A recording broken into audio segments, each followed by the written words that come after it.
Nak tanya, zaman Nabi ni semayang, Nabi ikut mazhab mana?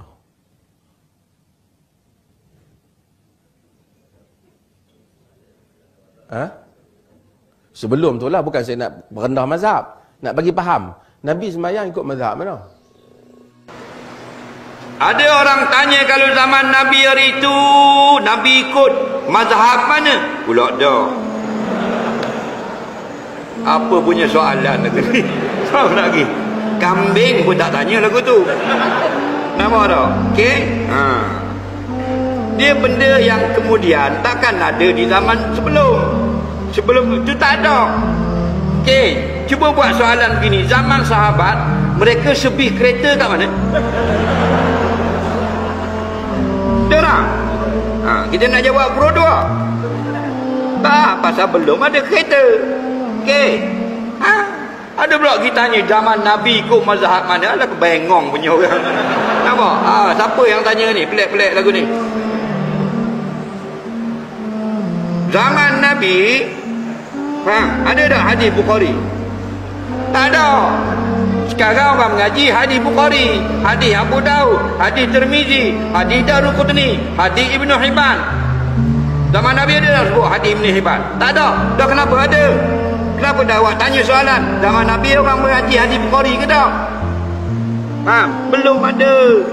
Setelah Nabi wafat 300 tahun, Imam Bukhari, Imam Muslim, Abu Daud, Nasai, Tirmizi, Daruqutni, imam macam-macam lagi imam hadis, lebih kurang 30 orang imam hadis membukukan hadis yang mereka hafal dalam buku masing-masing. Ada yang popular, ada yang kurang popular. Ada yang semuanya sahih, ada yang bercampur sahih dan hasan, ada yang masuk dengan dhaif sekali. Dan ada ulama yang membukukan hadis-hadis palsu untuk kita kenali. Macam ada orang dia katakan, kenapalah kita duk ikut pada akidah Asy'ari. Kita pun termakan. Sepatut kita ikut akidah Nabi. Bodoh tu. Akidah Asy'ari ni bukan akidah dia, akidah Nabi lah. Dah kenapa panggil akidah Asy'ari? Imam Asy'ari yang himpun. Orang panggil je akidah Asy'ari. Faham lagi? Sama macam hadis Bukhari, bukan hadis Imam Bukhari. Imam Bukhari tukang himpun. Hadisnya Nabi. Kalau seorang ustaz dia mengajar hadis, dia kata oleh kerana kitab hadis kita sudah tamat, minggu depan kita mula kitab baru, kita belajar hadis Bukhari. Bangun seorang, saya tak setuju ustaz, kita nak belajar hadis Nabi, tak mau hadis Bukhari. Ustaz tu tanya, ada minum ketum?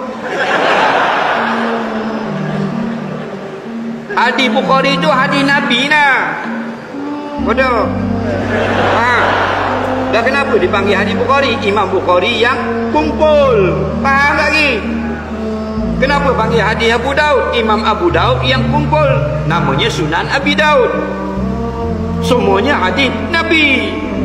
Kenapa panggil akidah Asy'ari? Imam Asy'ari yang kumpul. Setelah umat Islam ramai yang sesat dengan pandangan pegangan Mu'tazilah pada zaman tu. Faham?